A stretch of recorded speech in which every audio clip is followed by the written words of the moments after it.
Hi everyone, welcome to my art channel. My name is Soraya. So today I'm going to be showing you what happens when a pour goes wrong, what you can do when a pour goes wrong. And this is the result of my pour gone wrong. And I like it the other way as well. That's the beauty of abstract art. So keep watching to see what happens. Well, it's one of those days when things just aren't going my way. So I started over and blew out some white over the canvas.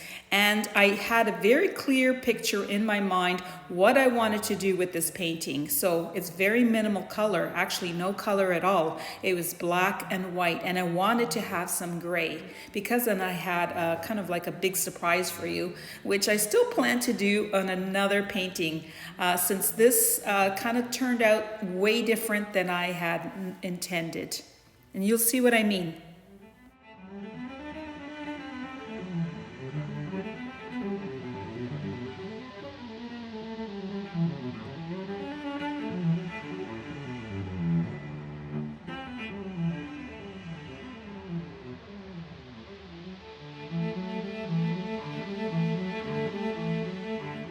With Dutch pours, if you have enough paint surrounding kind of the focal area, that line that I had placed on the canvas, it's amazing how you can keep kind of going back and forth over it, bring the paint over it and blow it back out. And by doing that, you really are just graying it down. These two colors, of course, black and white, create gray. And so certain areas I definitely wanted to have that black and white, and then others I wanted to have gray.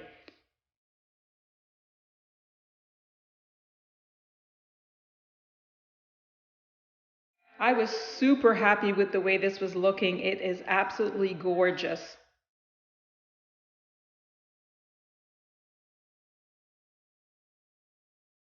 At this point, I was just giddy with the possibilities that this painting was bringing forth. It was working out so beautifully.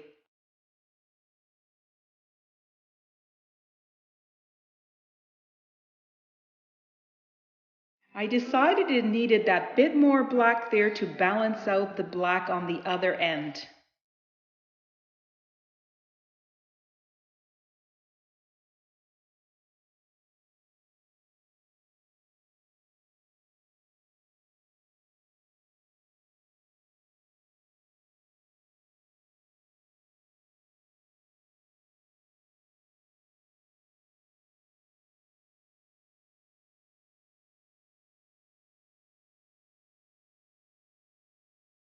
So here it is from my side, and I do like what I see. I think it's going to look good for what I have in mind. I hope it works out. I'll see you back here in 1 second to show you exactly what I mean. So here it is dry. As you can see, it did not dry the way it turned out. It was so beautiful before. It was uneven, and so things kind of slid. Even though I was being very careful, I just think that the way I had it was uneven. So I've been thinking about whether I should just start over again and or if I should do something with this. So I think I'm going to do something with it. Let's see what happens. I also made the mistake of adding a little bit too much water, so the paint broke up, and not liking the way that looks. So I'm going to add the white here in these areas. Still unsure about this painting. I could look at it as a challenge. How can I make this painting better after it has gone wrong? Let's see. I'm going to start off with the basics kind of here, like getting rid of the stuff that I don't like.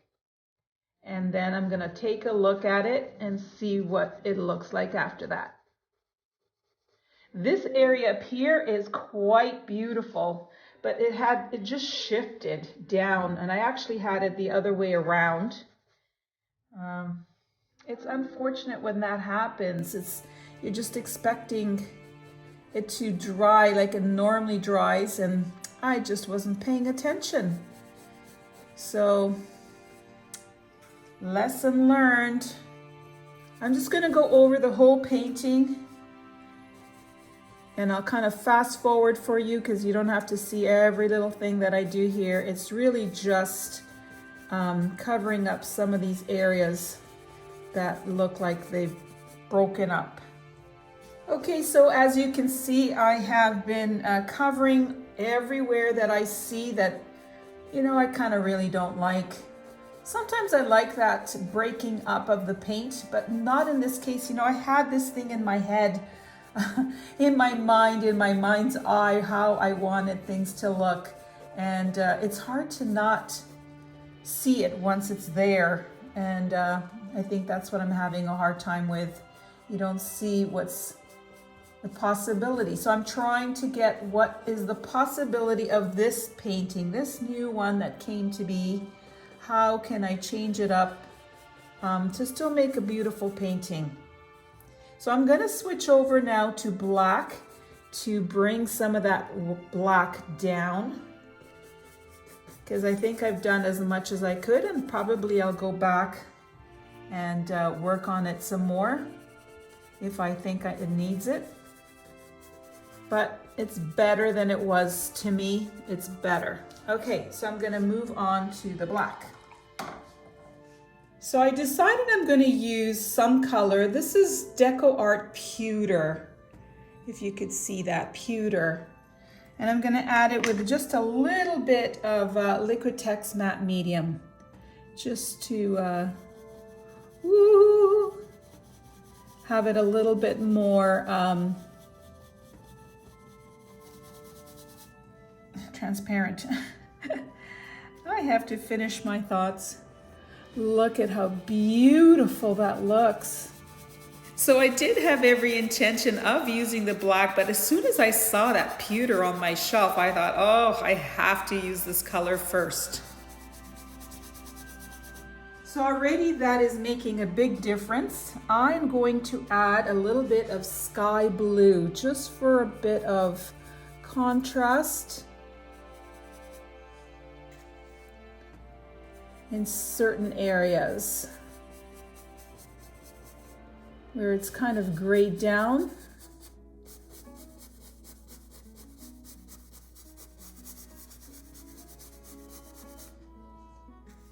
I'm just adding small amounts.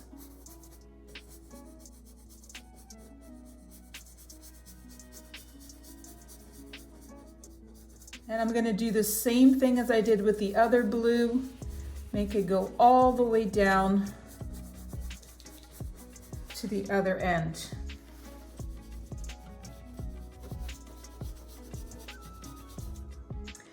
And so to complement the blue, I'm going to add a little bit of a gold.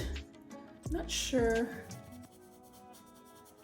Just light, because this is 24 karat gold Deco Art. So I don't want to have too much of it. It is strong. Maybe in just strategic areas.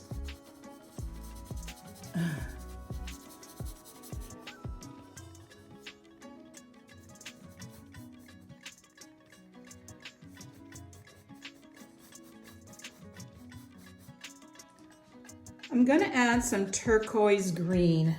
I'm adding all these colors in a very muted way. Don't want to have a lot of color. Just kind of highlighting certain areas. See what a difference that makes?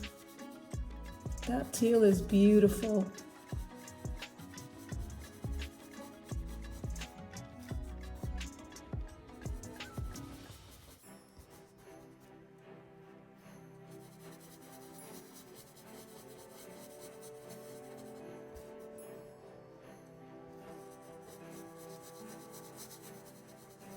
Now my brush is just a little bit wet, so I'm able to put it down and then kind of rub it off a little bit to spread it.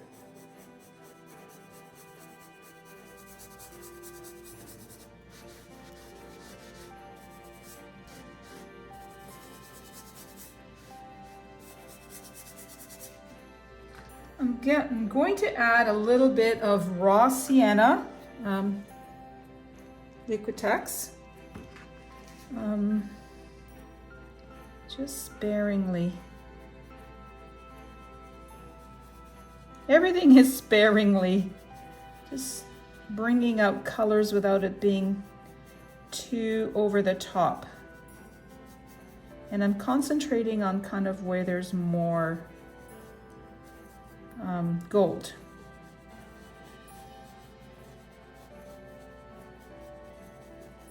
Not sure about this, and I did outline it. I'm gonna see if I can get rid of it, the black line, just with a wet, damp, not wet, just damp paper towel. There's a line there already, I just kind of emphasized it, and then see if I can just, probably have to do this a few times to really not see it. But let's see what happens. It's just a little bit jarring, I think. Just trying to add some of that sky blue back in, but it's not working, so I'm going for the light blue now. See if that is better. Yep, that's a lot better.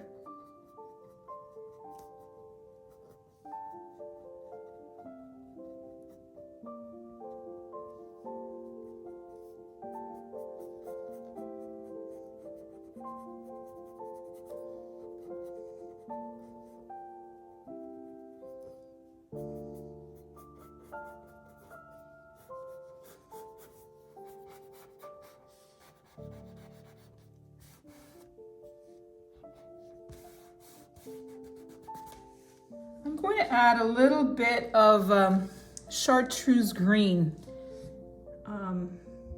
It may come off as yellow, but let's see, just to give it that pop of something different.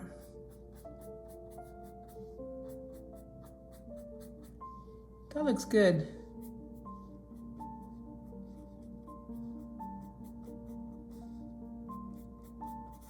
So I am going to work on this area. I'm not liking what I see there. Dull. I'm just going to whiten it up a little bit. Have more contrast. If you're new to my channel, please subscribe, give this video a thumbs up, and don't forget to click on the bell icon so you receive all notifications. I'm just wiping a little bit off because it's a little bit strong for what was for the other ones, and maybe what I'll do is just add a little bit to the other ones. To this one up here, maybe extend it out a little bit more.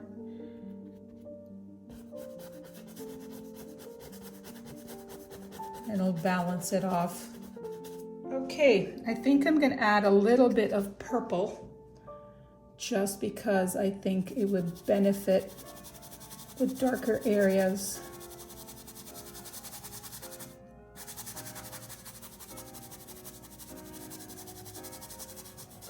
And it's kind of, to me, I call it sweet. The colors that are here already are light, and I want it to be a little bit more dramatic.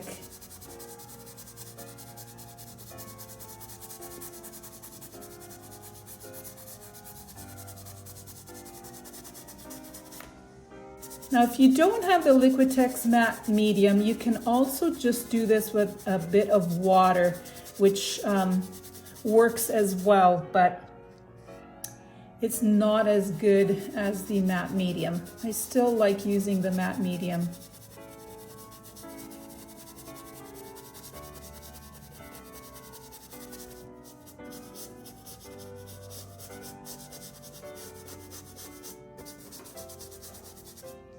I'm going right over the colors to tone down some of that kind of sweetness, like I call them. It's just a little bit to lighten. I like darker colors, but you can still see all the colors throughout. And I'm going to go back. I'm going to go back and add some dioxazine purple just to have that bit of contrast with the purple that's there. Dioxazine purple is a darker hue than the other purple I had used. I think it was called a royal, and so that's why it went so well together. So I am going to go back in and highlight some of the white again. I know it seems like you're doing the work over and over, but it depends when you're what stage you're at. You know, I'm not sure how I'm trying to. Every time you do something, it changes the painting, right? So it depends at that time what the painting needs. And I had highlighted, but now and then went over it. Now it's time to bring out areas once again with the white.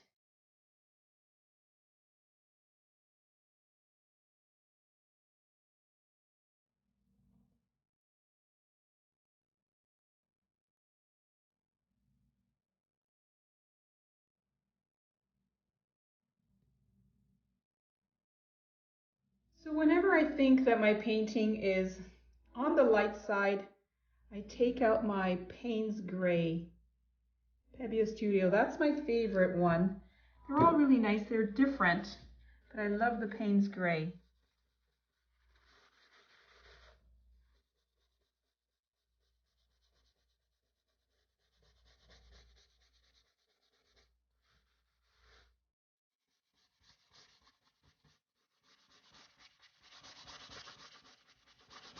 So you can see what happened by adding the Payne's Gray.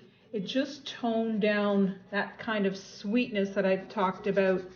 So it's a little bit more darker. I just like my painting. Whoa, knock over my camera. I like my paintings darker. Now I'm going to take some white and kind of make a focal point here.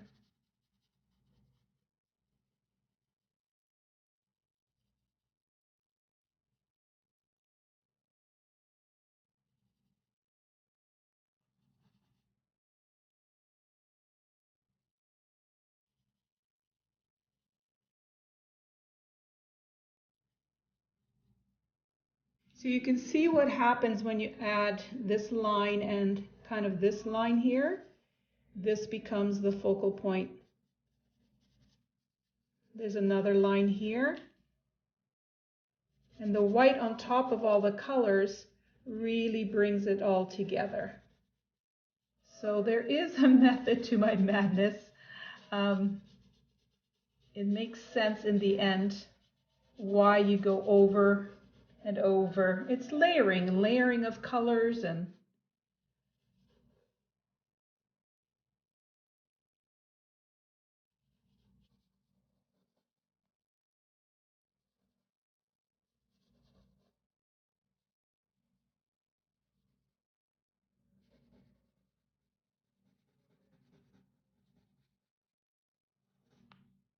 so here it is, and you can see what the white did to this painting. It really just toned it down, but yet you can still see all the different colors that I used, and I used a lot. Now I'm going to turn it upside down to show you what it looks like the other way. And here it is upside down. I think I kind of like it better even upside down. I don't know. Let me know what you think about it. Which way would you like it? This way or the other way that I was working on the whole time? Let me know in the comments section and click on the link you see now to see more of my enhanced pours. So this is the painting I started off with, just plain black and white. And then after it got enhanced, looking up the way I always worked on it, and then I turned it upside down. Let me know which one you like the best.